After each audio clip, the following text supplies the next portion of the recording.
Сябри, сябри, вітаю вас. Я розпочинаю онлайн-трансляцію з агітаційного мітингу 4 кандидатів у депутати. Це фермера Юрія Ганцевича, Юлії Ганісевської «Говори правду», незалежной кандидатки Алены Давыдовой и кандидата Владимира Непомнящих і Тетяни Каневської, яка представляє ініціативу «Маті 328». Ну, наскільки я бачу, тут каля 200 чоловік знаходяться на пляцовці і відбуваються деякі промови. Ми зараз будемо знайомитися з кандидатами, будемо запитувати у людей, чого вони прийшли, чого вони чекають від виборів, чого вони, як вони оцінюють цю виборчу кампанію, яка вже розпочалася і йде. Сябри, скажите, коли ласка, ті добрий гук. Я вже бачила нашу активістку з Речиці. Вона представляє компанію «Говори». Алена, я вічно тебе ведаю по нику, Кострома, як ти в миру.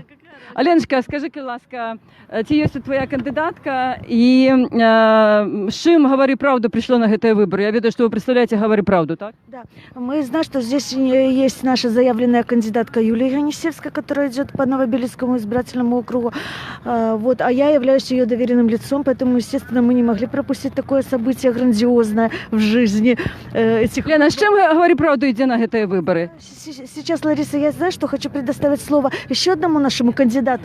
Татьяна Ласица нам зараз. 44 розкаже. Все. Тетяна, особисто ти чого сьогодні на цьому пікеті? Вітаю тебе і чого на цьому пікеті. І наогул, з чим йдете на вибори? Що будете робити у парламенті, коли вас оберуть? Я сегодня пришла поддержать мою коллегу, и я ее поддерживаю во всех ее начинаниях. Да. Справедливость. Эти выборы мы проводим под лозунгом «Справедливость». А справедливость для нас – это, Таня, сейчас... Что несправедливо в Беларуси? Несправедливо то, что действительно я вот за что ратую, лично я, за то, что не развиваются регионы, что не развиваются такие маленькие города, как вот мой округ Речицкий, за то, что не развивается социальная сфера, вроде бы у нас все бесплатно, но в итоге по факту мы платим. Мы видим эти поборы в школах, мы видим, что медицинское обслуживание каждый раз принеси диск, заплати за услугу, заплати за обследование, и мы хотим, чтобы все-таки на самом деле, вот и я об этом говорила, когда выступала на теледебатах в Минске, мы хотим, чтобы и медицина, и образование были бесплатны. Если мы хотим какие-то услуги дополнительные, должны создаваться это частные структуры. Вот, мы вот про это говорим, про регионы, и говорим за бесплатную медицину и образование. А як наогул оцінюєте ту виборчу кампанію? Це перша кампанія в вашому житті? Для меня... Ну и что, вы пошкодовали, ці наоборот, набралися досвіду? Чи що, може бути некалькі слова про эту кампанію? Конечно, тяжко. Чему? Нет, потому что первый раз, но я думаю, что этот опыт действительно даст мне возможности развиваться как человеку, развиваться как человеку в политике и продвигать законопроекты, которые нужны людям. Опять же, я говорю, это развитие регионов, это медицина, образование, это не насилие в семье. Вот такие темы, да. Танечка, дякую і жадаю поспіхів. Так, а ми пройдемо далі, поглядимо на то, порозмовляємо з людьми. Давайте я вам, може бути, криху подиму камеру, щоб ви бачили більше, що тут відбувається.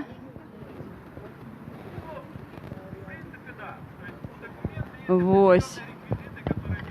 Ну, збольшого люди прийшли. Я ведаю, що блогер Сергій Тихановський, який представляє, у якого канал «Страна для жизни», він закликав учора і раніше закликав людей прийти, і бачу, що криху люди все ж таки зібралися на цей мітинг. Вітаю вас. Лариса Широкова, «Гомельська весна». Можете розповісти, чого прийшли, чого чекаєте від виборів? Чи чекаєте чого-небудь? Ну, особенно в последнее время ничего не чекаю уже от выборов. Чего пришли сегодня на пикет? Я пришел, просто здесь рядом недалеко работаю, увидел, прохожу мимо, решил постоять, посмотреть. А наогул, што варта ў Беларусі змяніць? Ну, каб у нас реальные выборы были, что варта там поменять? Каб были реальные кандидаты, реальные депутаты, реальная политика? Для начала нужно поменять процедуру выборов самих, чтобы они были реальными. Ну, что треба зробить, каб выборы стали реальными? Ну, на мой взгляд, процедуру формирования избирательных комиссий нужно менять, чтобы это не был один коллектив и полное сугубо подчинение. Нужно меньше чиновников, я считаю, в нашей стране тоже, потому что они сидят на шее, ничего, грубо говоря, не делая. Это тоже довольно-таки не сильно хорошо для страны. Ну. Дякую вам, всього найліпшого. А вітаю вас, ні? Ми Ні, тільки що ви це тільки от, фотографуєтеся. Добре.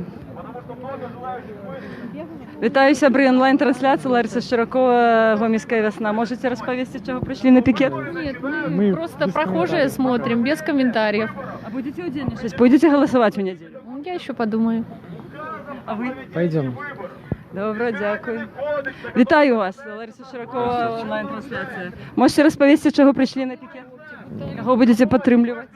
Подтримливать не скажу кого, но надо послушать, что будет в нашем государстве дальше. Может, что-то изменится. А так посмотрим. Що вам треба, щоб помінялося в нашій державі? Чого вам не вистачає для повного щастя? Другой власти. А верховної ці якої влади? Все надо поменять. Изначально все. Можно даже посмотреть пример Украины. Все говорили, что там Зеленский будет, она Украина поплывет вниз, но что-то там наоборот все строится. Всех увольняют, всех меняют. Дякую. Вітаю, сябри. Можна запитатися онлайн-трансляція Лариса Широкова? Попробуйте. Скажіть, будь ласка, чого ви прийшли на цей пікет? Ну, потому что неравнодушны, наверное, к тому, что творится в нашей стране, к вот этому безобразию всему. Що відбувається? Що ви називаєте безобразием? Ну, власть вот эта, все. Чому я на безобразие? Не, вот это, что хотят, то и делают. Как-то так. Работы нету. Все закрываются предприятия. В школах постоянно какие-то, я не знаю, тоже требуют деньги. Везде все требуют. А що треба міняти, от на вашу думку? Що треба змінити в Україні, щоб ситуація помінялася? От коли б у нас були реальні вибори, реальні парламентарі, що ви їм сказали, який б наказ дали, що їм треба? Надо менять, наверное, все надо менять. Ну, які треба перші законопроекти, які був би, які ви хотіли, щоб вони ініціювали, ваш кандидат, ваш депутат? Ой, даже не знаю. Тобто самая головная проблема у нас якая? Что у нас? С работой надо что-то делать, с людьми. Возвращать людей. Много за границей работает. Чому вони туди з'їхали? Тут нема зовсім праці, ці просто маленькі заробки. Маленькие зарплаты, да. Маленькие зарплаты. Люди не могут прожить. Як ви доводилися про цей пікет? Через интернет, YouTube. Смотрю постоянно. Країну для життя, страна для життя, так?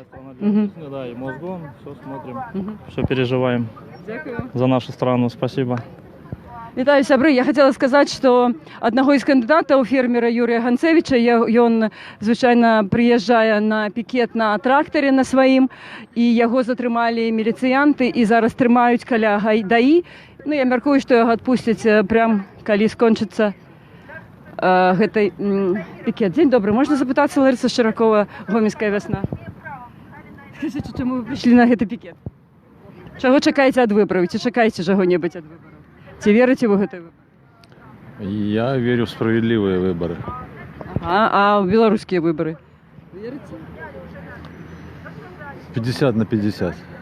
Сами будете голосовать? Пойду. Уже вызначились кандидата? Пока нет. Пока нет еще. Скажите, ось как ви зустріли там ось депутат, кандидат ваш, які перші законопроекти він мусить прийняти, ініціювати у Палаті представників? Ну, ці першу тройку законопроектів. Що треба міняти в Україні? І ці треба наогул нечто міняти? Все менять. Приведите приклад. Ну, так сразу сходу. Ну, все менять надо. Неужели непонятно и очевидно, что много надо менять в этой стране для улучшения граждан этой страны?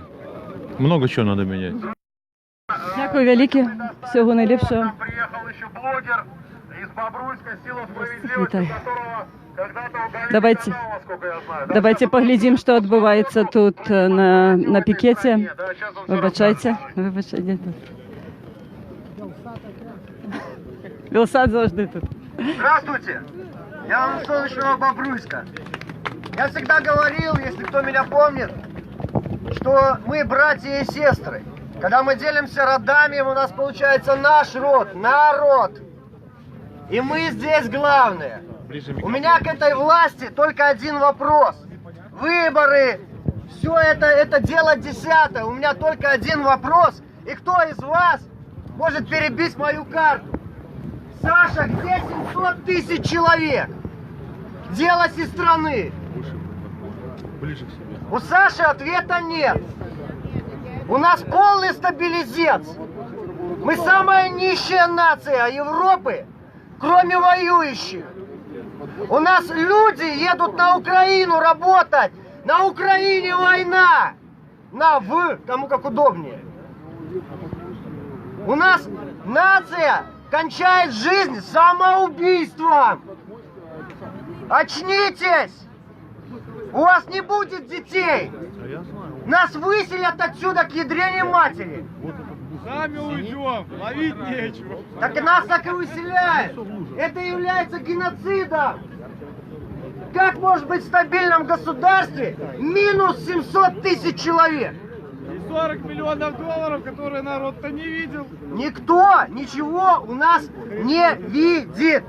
Самое главное, это не выборы. Самый главный вопрос, мы хотим жить. И жить на своей земле. А если вы примените буквально математический анализ, я, может, потом Сергею или Артему дам эти данные, что нас не 9,5, ребята, нас 7 миллионов осталось. 7! Просто применяя математический анализ. Из них 1 миллион только работает, остальные получают. Поднимите руки, кто перепись прошел. Кто прошел, поднимите. Кто прошел, поднимите. Кто проходил перепись, кого переписали, поднимите руки. А кого нет, поднимите руки. Вот и ответ на вопрос. Вот и все.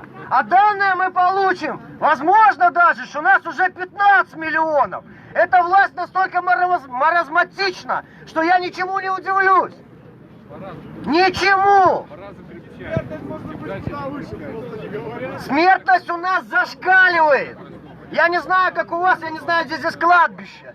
Но в Бобруйске кладбища растут со скоростью света. У нас тоже новое. Светлогорский еще больше. Брестский завод, Светлогорский завод, это все цепи единой, все звенья единой цепи. Нас выживают со своей территории, со своей земли, которую нам оставили предки. Это наша земля. Если они все уйдут, мы даже не заметим. Вот только лучше станет. А вот если мы уйдем, то Белоруссии больше не будет. Вот что вы должны понять. Мы сражаемся, как я и другие, мы сражаемся за выживание. Выживание. Россия для грустных, как поет одна знаменитая группа. А мы Дякую, тоскливы, Надежда. у нас тоска. У нас полный стабилизец. В экономике стабилизец. Везде. С 2015 года наше правительство даже считает ненужным перед нами отчитываться за экономику. С 2015 года. Наши все общие долги 96 миллиардов с косвенными, прямыми, 96 миллиардов. Откройте МВФ и посмотрите. У нас с ними будущего нет. Нет будущего. Вот и все, спасибо.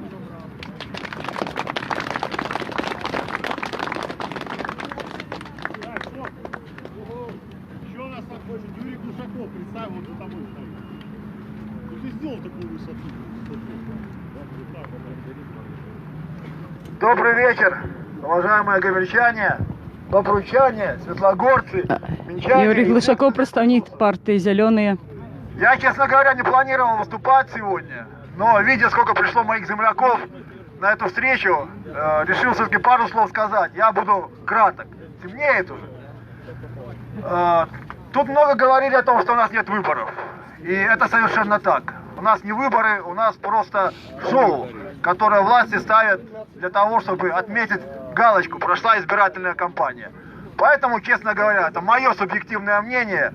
Это еще очень большой вопрос, стоит ли вообще вот в таких мероприятиях участвовать. Но каждый, я думаю, для себя сам решит, нужно ли идти на избирательные участки, не нужно, и что это ему даст. Я хочу сказать немного о другом. Какова причина, почему у нас нет этих самых свободных выборов? Мне кажется, ответ очень прост. Любой из вас может зайти вот в магазин, гипермаркет, который тут рядом, или в любую другую торговую точку, и посмотреть на цены, которые там растут каждый день, вне зависимости от сезона и погоды на улице. А потом посчитать содержимое своих карманов, кошельков, карточек, не знаю, банковских счетов, у кого они есть, и сопоставить, что он может приобрести на свои честно заработанные деньги. Я думаю, тут все люди свои средства на жизнь. Так вот, именно потому, чтобы нас можно было как можно удобнее потрошить, опустошать наши карманы, чтобы можно было наживаться за наш счет. Нет у нас ни выборов, ни возможности влиять на политическую, и экономическую, и социальную ситуацию в стране. Постоянно растут цены, постоянно поднимаются тарифы на жилищно-коммунальные услуги. Подняли пенсионный возраст до 63 лет. И это не предел, правильно подсказывают здесь из народа. Это не предел, он будет поднят. Я не хочу быть вангой здесь, но я вам говорю, это почти 100%. Будет поднят до 65, а потом и до 67. Да уже в открытую говорят, газ будет дорожать бесконечно. Да, будет бесконечно газ. Навязывание использования электричества. Все будет дорожать бесконечно, потому что это бесконечное подорожание, это прибыли в чьи-то карманы. А нам все время рассказывают сказки о том, что выходим на какие-то 100% мифические. Вы извините, от чего эти 100% берутся? От чего? Мы уже давно оплатили 100, 200, 300 и 1000%, а тарифы все время растут. Растет объем платных медицинских услуг, в то время как поликлиники не строятся. Жители 17-го микрорайона, да, когда надо записывать детей заранее. Какие проблемы с переполненными школами. Я уже не говорю про 104-й, вот Юлия Ганисевская здесь, и другие новые микрорайоны, где социальная инфраструктура вообще не запланирована. Больница 5 лет, вход рядом строится, ходить далеко не надо. Да, строится поликлиника, которая была запланирована 20 лет, и она строится здесь уже вот все это время. И до сих пор еще не построена. Она была запланирована в советское время еще. А 104-й микрорайон, там вообще ничего не запланировано. И не планируется. В то время как бюджет, каждый третий рубль